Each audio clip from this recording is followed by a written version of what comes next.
aprendizagem que você fez que você considera mais importante até hoje? Eu sempre me atirei nas minhas matérias de uma forma muito assim, eu não privilegiei essa ou aquela, né? Eu acho que essa profissão, né, ela exige, acima de tudo, paixão. É uma profissão que se caracteriza por esse componente de ordem emocional. Você não pode fazer uma matéria de ordem burocrática, uma postura burocrática. Aí ela vira um texto sem vida, né? É um lugar comum. Então, quando você coloca a paixão, ela tem vida, né? As pessoas percebem isso, as pessoas dividem com você, né, aquela emoção. Então, todas as minhas matérias eu sempre procurei transmitir algum tipo, não de emoção, mas de informação para o leitor, né? Tem matérias até pequenas, por exemplo, para revista, para jornal, né? Que foram feitas com muita tiveram repercussão, embora fossem textos pequenos, né? E matérias do Globo Repórter, eu gosto de todas elas. Né? Eu acho que o Globo Repórter foi que me consagrou na TV. Né? É uma época também, o tipo de matéria que não se faz mais hoje. Né? Nós ficávamos 1 mês, 2 meses viajando. Né? Tínhamos tempo para apurar, o Armando Nogueira era uma figura assim, fascinante, era um diretor de jornalismo da TV Globo e tinha uma formação também de mídia impressa, né? Ele gostava do texto apurado, ele era um vibrador, né? Eu tinha um amigo que dizia que o Globo Repórter fazia mais as matérias para o Armando do que para o grande público. Né? E foi bom, porque a gente... Acho que ele ganhou foi o grande público. Ganhava pelo telespectador. E você apresentou Linha Direta também, que marcou bastante. O Linha Direta simulava casos de crimes com violência. E como é que você defende as críticas ao programa quanto ao apelo à audiência? Então, aí eu acho que boa parte dessas críticas que foram feitas ao programa, elas não tinham nenhuma consistência. Eram quase todas elas de origem acadêmica, né? Eram professores empenhados em produzir uma tese, né? Um trabalho de origem voltado para o público interno, né? Uma dissertação de mestrado, né? O melhor trabalho que foi feito nessa área sobre linha direta foi de um jovem, era uma monografia de conclusão de curso, ele era da Universidade Estadual de Ponta Grossa, em que ele me liga. Ele disse, olha, eu não vou fazer uma monografia a favor do programa, que esse é o pensamento da minha orientadora, então a gente discutiu muito na sala de aula. Ele queria algumas informações, eu disse, olha, eu prefiro não te dar essas informações, mas de convidar você a assistir como é feito o programa, né? E eu vou conseguir uma autorização para você entrar no projeto. E ele não só publicou uma monografia no Globo, né? Como acabou esse trabalho dele virou um livro, que já está hoje na 3ª edição, e ele ganhou 4 prêmios. Agora, por que isso? Porque ele fez um trabalho sem preconceito. Ele foi lá, viu e contou o que ele viu. Enquanto que boa parte dos professores, né, tem um grupo lá na Universidade de Santa Maria, no Rio Grande do Sul, que eles temos 4 trabalhos, uma dissertação de mestrado e duas teses de doutorado sobre linha direta. Eu me pergunto, como é possível uma pessoa tão distante, né, vamos dizer assim, eu diria, se atrever a tentar entender uma coisa do qual ela não está próxima, né? Por exemplo, eu nunca recebi nenhum telefonema desses autores, né, perguntando isso ou aquilo. Então, isso me faz lembrar aqueles cirurgiões no final do século XVIII, do século XIX, né, até o Pasteur descobrir a mecânica das infecções, não se sabia como as pessoas eram contaminadas. Então, as pessoas morriam por gangrena com uma simples fratura, né? E uma coisa interessante, esses cirurgiões, né, eu me lembro desses que criticam o programa, eles saíam das salas de necrópsia com uma espécie de um jaleco preto, com as agulhas que eles tinham acabado de suturar os cadáveres para fazer uma pequena ou uma grande cirurgia. Então eles acabavam contaminando, né, as pessoas sadias, né, pelo seu desconhecimento em relação a como ocorria, né, esse processo, essa mecânica das infecções. Então, eu comparo muito esses professores que escreveram, né, muito sobre o programa, né, faltou a eles o conhecimento sobre a dinâmica do programa. Foram feitos comentários absurdos, sem nenhuma, né, citando autores. Era melhor que eles tivessem vindo aqui, ou conversado comigo, ou com o diretor do programa, ou com os diretores de dramaturgia, porque eles não entendiam. É claro que o programa tinha que fazer uma representação dramatúrgica do caso, E ajudou que é um recurso de televisão e também do cinema. Um grande sucesso, né? Não, em termos de audiência, o programa esclareceu muita coisa. 448 casos. Coisas que não tinha nem como esclarecer, foi esclarecido naquela... Não tinha como mesmo. A senhora colocou, por exemplo, foram localizados 18 presos em 12 países diferentes. Foi impressionante. Isso nem Interpol. Né? Então o programa tinha essa abrangência, e ele cumpria uma extraordinária função social. Acho que o programa cumpria e uma coisa que muito me sensibilizava era as famílias ligando, né, querendo falar comigo para agradecer. Na verdade, a televisão é uma obra coletiva, né? Eu apenas apresentava o programa, dava muito palpite durante a gravação no estúdio, etc. e tal, mas o programa era fruto de um trabalho de toda uma equipe. Mas as mães, né, as mulheres, olha, há 15 anos que nós estamos aqui tentando, a polícia nunca fez nada, a polícia nunca realizava, não havia interesse, né? E que nós queríamos agradecer, vamos fazer orações. Então era uma coisa assim que muito me sensibilizava, o reconhecimento e agradecimento dessas famílias. Eu tenho uma amiga que mora na Lagoa, que o telefone dela era parecido com a Brandes, que no dia de linha direta ela tinha que desligar o telefone, senão ela não dormia, porque era a noite inteira o telefone dela tocava, pensando que era o linha direta. E tem uma vizinha que ela se preparava para esse dia, ela é uma médica, que ela pegava a filha dela, fazia um ambiente bem aconchegante para ver o programa, que ela acha que aquilo ali era uma lição de vida para a filha, que a filha era nova e que aquilo ali a filha ia aprender muita coisa. Eu também acho. Ele era uma lição de vida, né? Apesar de todo esse preconceito, né? Que tinha suas raízes na área acadêmica. Né? Muitos escrevem sobre os mais variados temas, né? Inclusive sobre assuntos que eu escrevo também. Só que eu tenho um olhar diferente dele. Então, o programa foi muito alvejado mais pela academia, né, do que pelo público que tinha por ele muita... Assim, via no programa, talvez, uma janela de esperança, a última alternativa. Né, e ele realmente resolveu casos Era um trabalho investigativo da polícia, que não fez como devia ter feito e precisou. Agora eles diziam, não, mas na medida que você faz a dramaturgia, mas isso é do veículo, eu preciso fazer uma. Imagina eu contar o crime diante de uma câmera. Em 10 minutos as pessoas estão dormindo. Né? Então a dramaturgia é um recurso da televisão e do cinema. Né? Ninguém vai ao cinema para assistir um documentário, né? Um apresentador, você quer ver. Então a construção, porque essa representação dramatúrgica, né, ela é baseada nos autos. Ela, na verdade, ela era um espelho, né, do processo. Até porque o programa, muitas vezes, antes de ir ao ar, ele era examinado pelo corpo de advogados da casa com os processos. Ele dizia assim, olha, tira isso aqui que não foi bem assim. Não era bem assim a história. Então aí se mexia na edição.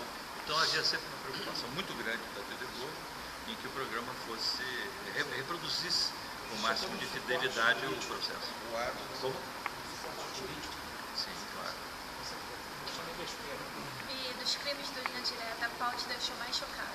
Todos eles. Embora eu tenha uma explicação, né? A nossa clientela, basicamente, eram os crimes movidos pela paixão, né?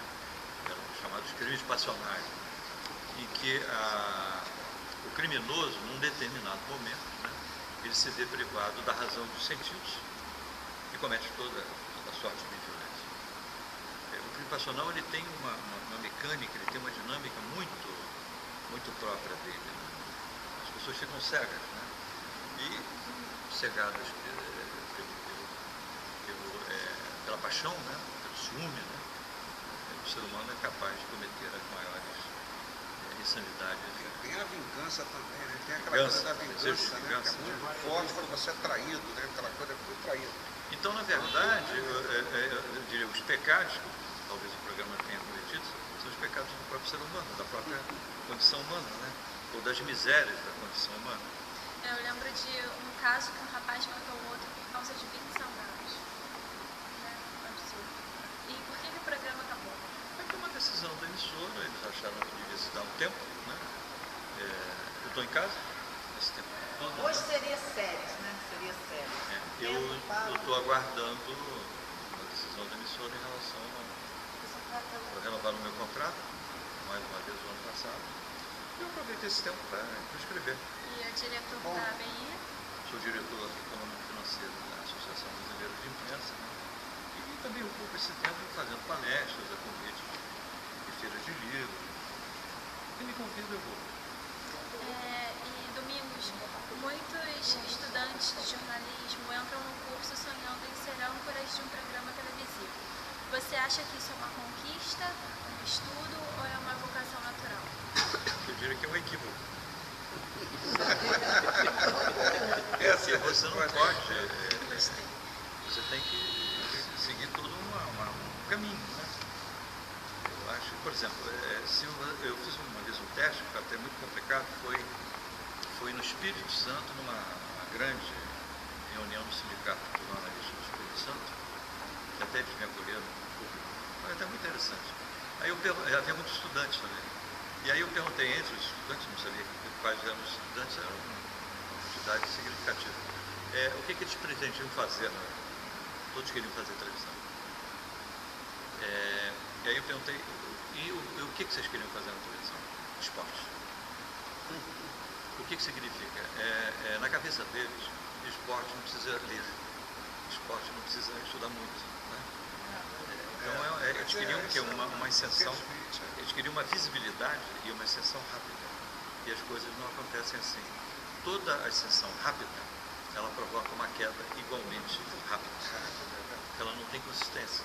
Às vezes ela tem, a gente vê, até um exemplo do Big Brother, né? Você vê figuras que têm aí são comentadas durante depois desaparecem, como se nunca tivessem existido. Né? 15 minutos de fama, né? Que se chama 15 minutos de fama. Então, para você consolidar uma carreira, todo um trabalho, você tem todo um trabalho de pavimentação, né? E não é muito fácil. Né? Veja, eu comecei em jornal. Jornal eu fui para revista. Né?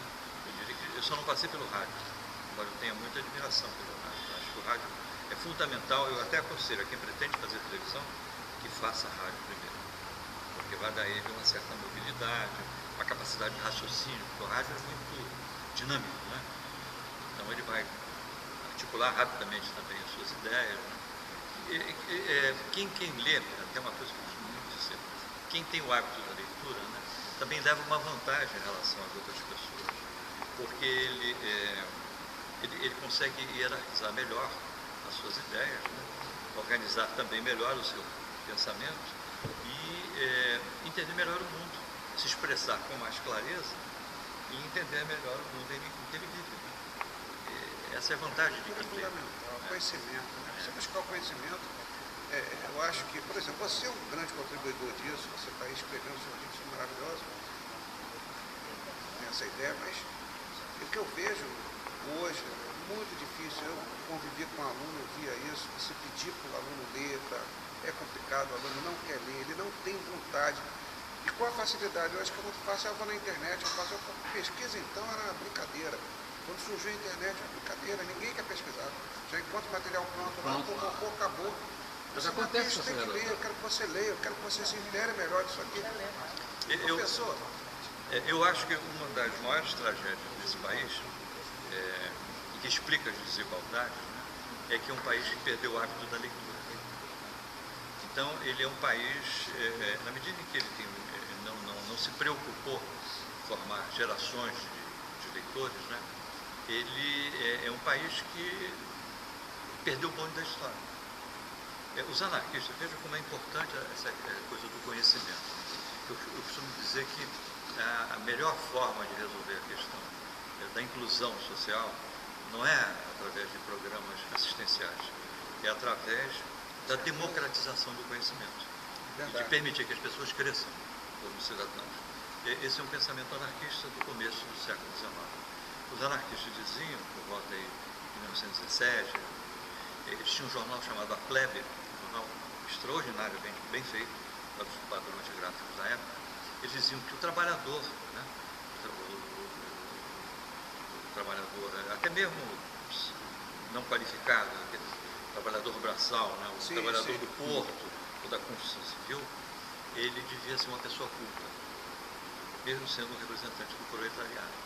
Que essa é coisa fantástica. Uma das e mais, e eles levavam tanto isso a sério que eles usavam o horário do almoço para alfabetizar os trabalhadores que não sabiam ler.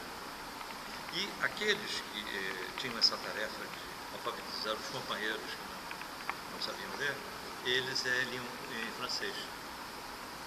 O francês era uma ferramenta e um indicador de que aquela pessoa não era uma pessoa culta. E nós tivemos um candidato à presidência da República em 30, era um negro. Não foi o Lula o primeiro candidato do proletariado. Era um negro chamado Minervino de Oliveira. Ele era marmorista do cemitério do Caju e falava francês de uma forma brilhante. Ele ficava ali, né, trabalhando nas sepulturas, né, no mármore da sepultura, no granito. Né? E ele era um orador brilhante. Né? E a classe trabalhadora, e 30 desarruma um pouco isso, né? Por isso que eu digo que 30 não foi uma revolução, foi um golpe de Estado. Então, a classe trabalhadora, até o movimento de 30, ela era extremamente organizada e eles eram muito preocupados com o desenvolvimento político e cultural, né, dos seus companheiros de classe. E isso era importante, porque você tinha uma classe, você tinha uma sociedade mais culta. Pra você ter uma ideia, o Rio de Janeiro, em 1929, 30, né, ele tinha 30 jornais. Olha que coisa. Bem expressiva. As pessoas liam mais de um jornal por dia. E a tiragem de alguns veículos, né, é maior do que a tiragem de alguns jornais de hoje. Por exemplo, o Correio da Manhã, ele tirava... Eu me lembro que ele publica uma nota numa manhã, matutino, numa manhã de quinta-feira, em que ele diz: a partir de amanhã, sexta-feira, estaremos estreando um equipamento importado da Alemanha e vamos chegar nas bancas com 200 mil exemplares. 200 mil exemplares já tirava o jornal, né? E o Globo chegava a 100 e poucos mil exemplares, porque ele tinha 5 edições. Né? O governo Vespertino tinha uma edição de 1h da tarde, das 3, das 5, das 7, e a última parece que era 9 da noite. Então, você vê que você tinha uma cidade, né, uma população de leitores. Tá bom, não tinha televisão, não existia rádio ainda, o rádio era uma coisa muito incipiente, mas as pessoas liam muito, muito. Falando em internet, você cresceu em um período que não havia internet no Brasil. Com a chegada dessa mídia, os veículos foram se adaptando e hoje a notícia corre rápido e fácil pelo mundo inteiro. E então, se você não é um internauta, você acaba sendo excluído. Com a chegada da internet, o que piorou e o que facilitou o seu trabalho como jornalista? Bom, depende de quem lida com a internet. A internet é uma grande armadilha. Eu uso a internet como uma ferramenta de consulta. Eu não fico participando de sala de bate-papo porque eu não posso perder tempo. Então, eu uso ela como uma ferramenta. Né? Eu estou escrevendo agora sobre o cartel de Medellín, sobre Pablo Escobar. Eu tenho dúvida em relação a uma data, eu coloco na internet, e aí eu vou me surpreender, que eu vou ter 3 ou 4 datas diferentes. Porque a internet é uma grande loucura. É preciso você ter uma noção e saber mais ou menos.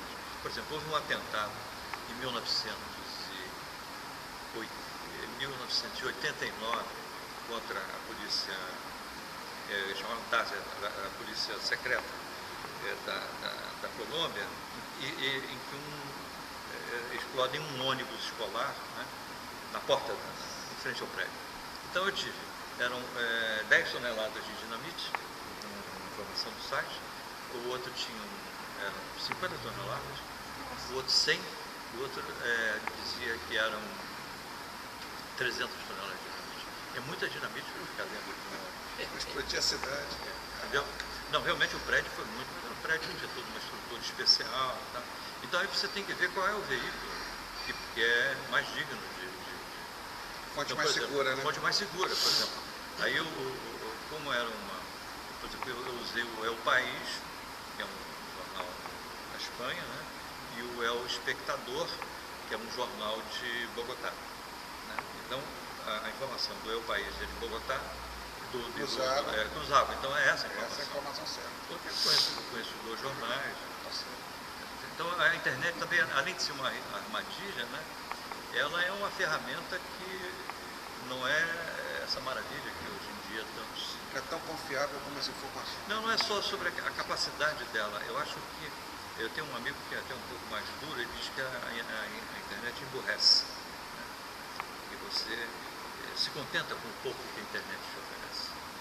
Então, ao invés de as pessoas vão trocando os livros, né, por uma tela. Né? Tela para leitura fácil. Eu acho que não fixa. O que você vê na tela, né, você não consegue fixar. E ninguém consegue ler um livro, né, numa tela. Eu não consigo. É cansativo, eu também não consigo. Não, até a luz. Tem uma série de componentes. Não adianta, eu tenho foi que lançado estar agora papel tem... ali, eu tenho que estar manuseando, eu tenho que parar, eu vou lá, marco, quero consultar uma coisa, tem alguma coisa que eu não entendi, eu vou, paro um pouquinho, penso, aí vou, então consulto um dicionário, enciclopédia, tá, e volto, é assim que eu faço. O livro te favorece a isso, eu acho. Tem um livrinho foi lançado tem mais ou menos um mês, né? O título dele eu até comprei e não li ainda. O que a internet está fazendo com as nossas cabeças. É um livro de capa azul, é um livro feito por um jornalista e um cientista americano, né? E eu ainda não li, mas eu percebi a linha E tem um outro estudo feito pela Universidade de Cambridge, na Inglaterra, né? Em que eles dizem que realmente a internet ela embota um pouco o pensamento, né? Você passa a ficar prisioneiro de um tipo, né? Porque vicia, né? A internet também, você cria um hábito, sai de casa, né? É claro que é fundamental no mundo moderno você trabalhar com a internet.